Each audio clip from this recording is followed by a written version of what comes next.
Andhra Pradesh speaker Tammineni Sitaram సంచలన నిర్ణయం తీసుకున్నారు. ఆంధ్రప్రదేశ్ శాసనసభలో 8 మంది ఎమ్మెల్యేలపైన అనర్హత వేటు వేశారు. మరికొద్ది రోజుల్లోనే శాసనసభ కాలం ముగుస్తున్నటువంటి నేపథ్యంలో ఈ నిర్ణయం తీసుకున్నారు. ఎందుకు ఈ నిర్ణయం తీసుకున్నారు మాట్లాడేటువంటి ప్రయత్నం చేద్దాం సార్. ఆంధ్రప్రదేశ్ రాష్ట్రం విభజించిన ఆంధ్రప్రదేశ్లో అయితే ఇప్పటివరకు ఏ స్పీకర్ కూడా ఏ ఒక ఎమ్మెల్యే పైన కూడా అనర్హత వేటు వేయలేదు. మీరు 8 మంది పైన అనర్హత వేటు వేశారు. ఆ పరిస్థితికి దారి తీసినటువంటి కారణాలు ఏంటి? వాళ్ళ పార్టీలు మారటం, కొంతమంది 3 సంవత్సరాల పైన టైం ఇచ్చాను, కొంతమంది దగ్గర 4 ఏళ్ళ వరకు టైం ఇచ్చాను, మరి కొంతమందికి 2 సంవత్సరాలు, మరి కొంతమంది 1 ఇయర్ పైన. ఇవన్నీ చూస్తున్నారు మీరు. అయితే మీ ఉద్దేశం ఏంటి? అసలు మీరేంటి అడిగారు? మీరు తప్పు చేశారు, నేను యాక్షన్ తీసుకున్నాను. That is my stand. What is your stand? మీరు ఎందుకు ఇలాంటి చర్య తీసుకున్నారంటారా? చెప్పండి.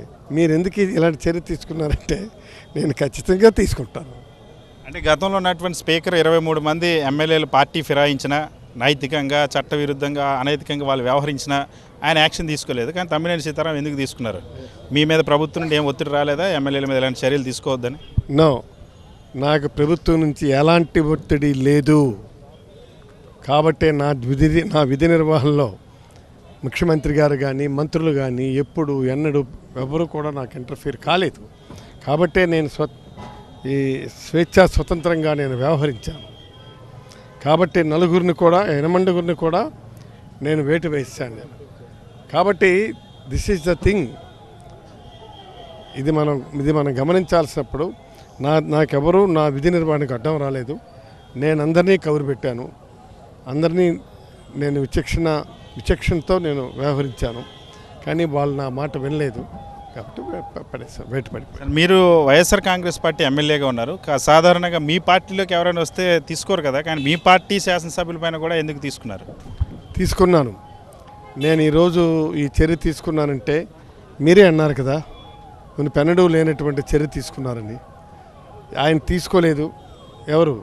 మన శివప్రసాద్ గారు. మరి ఆయన లేరు. ఉండుంటే అడగాల్సినటువంటి విషయమే ఇది. ఆయన్ని నన్ను ఇద్దరిని అడిగేవాళ్ళు మీరు. అది ఆయన ఉండుంటే ఇది పెద్ద రచ్చకెక్కేది. ఇవాళ పాప ఆయన భగవంతుడు తీసుకొని పోయినారు. కాబట్టి నేనేమంటున్నానంటే అది ఆయన అడిగి తీసుకోవాల్సినటువంటి విషయం. ఇది నన్ను అడిగి తీసుకోవాల్సిన విషయం. ఇది నన్ను అడిగి తీసుకున్నారు కాబట్టి నేను ఖచ్చితంగా యాక్షన్ తీసుకుంటాను. That is my stand. దీనికి తిరుగులేదు. ఇది తెలుగుదేశం పార్టీలోకి ఫిరాయించినటువంటి వైఎస్ఆర్ కాంగ్రెస్ పార్టీ ఎమ్మెల్యేలు ఆల్రెడీ దీనిపైన కోర్టుకు వెళ్ళారు. మీరు ఇచ్చినటువంటి నోటీసుల పైన కోర్టులో నడుస్తూ ఉంది. సో ఇప్పుడు కూడా చాలాసార్లు వాయిదా అడిగారు, సమయం అడిగారు. మీ మీద ఫిజికల్ విచారణకు వచ్చినప్పుడు ఆయన ఎందుకు సమయం ఇవ్వలేదు? ఎందుకు ఇవ్వలేదు? నాకు 3 సంవత్సరాల క్రితం దగ్గర జరుగుతున్నా నాకు ఇచ్చారయ్యా. నువ్వు రా, నువ్వేదో ఒకటి నాకు చెప్పి వెళ్ళన్నా. నువ్వన్నా అప్రోచ్ మీ నాకు ఎవరు అప్రోచ్ కాలేదు. చివరికి నేను కోర్టు కండక్ట్ చేశాను. కోర్టుకు రమ్మన్నాను. ఒకరిద్దరు ముగ్గురు వచ్చారు, మిగిలినటువంటి వాళ్ళు రాలేదు. రానటువంటి వాళ్ళని క్షమించాలా? రానటువంటి వాళ్ళని ఉద్ధరించాలా? నా డ్యూటీ నేను చేయక్కర్లేదా? So I did my job sincerely. I have do it. గతంలో మీరు ఈ నోటీసులు ఇచ్చినప్పుడు వీళ్ళకి విచారణకు సంబంధించి తెలుగుదేశం పార్టీ మీద ఆరోపణ చేసింది, కేవలం జగన్మోహన్ రెడ్డి ఇచ్చిన ఆదేశాల మేరకే మీరు చేశారు, రాజ్యసభ ఎన్నికల్లో కుట్రపూరితంగా గెలవడం కోసం ఇది చేశారని చెప్పేసి ఆరోపించారు. మరి ఇప్పుడు కుట్రపూరితంగా గెలవడం కోసం పోటీ చేసినారయ్యా వాళ్ళు. ఏం మాట్లాడతారు వాళ్ళు అడిగేదానికి చెప్పేదానికి ఏమైనా అర్థం ఉందా? జగన్మోహన్ రెడ్డి గారు చెప్పారా నాకు? జగన్మోహన్ రెడ్డి గారు చెప్తే మా తెలుగుదేశం వాళ్ళు కూడా ఉన్నారు కదా, వాళ్ళు నేను ప్రొటెక్ట్ చేసి ఉండేవాళ్ళు కదా, చేస్తుండే వాడిని కదా. వీళ్ళకొకటి వాళ్ళకొకటి ఇచ్చేవాడిని కదా. నేను ఎందుకు అలా చేయలేదు? జగన్మోహన్ రెడ్డి గారు చెప్పారా? ఇది జగన్మోహన్ రెడ్డి గారు చెప్పారని చెప్పి నేను చేశానా? ఏం మాట్లాడతారు? ఎవరన్నారా మాట? వాళ్ళ చీఫ్ విప్ అన్నాడా? ఫిరాయించిన ఎమ్మెల్యేలు అంటే అది వాళ్ళ జన్మ హక్కు. అది వాళ్ళు అంటారు. వాళ్ళు దానికి నన్ను చేయబట్టాం. అంతేగాని జగన్ గారు చేయమంటే ఇది వీళ్ళిద్దరిని సమానం కొడే అంటాడా? అర్థం కాదు కదా. ఇదేం లేదు. ఆయన జనరల్గా నా విధి నిర్వహణలో ఏనాడు ఎవ్వరూ నాకు అడ్డం రాలేదు. కనుక నేను ఖచ్చితంగా యథేచ్ఛగా నేను ఈ నిర్ణయాన్ని ఇంప్లిమెంట్ చేయగలిచాను.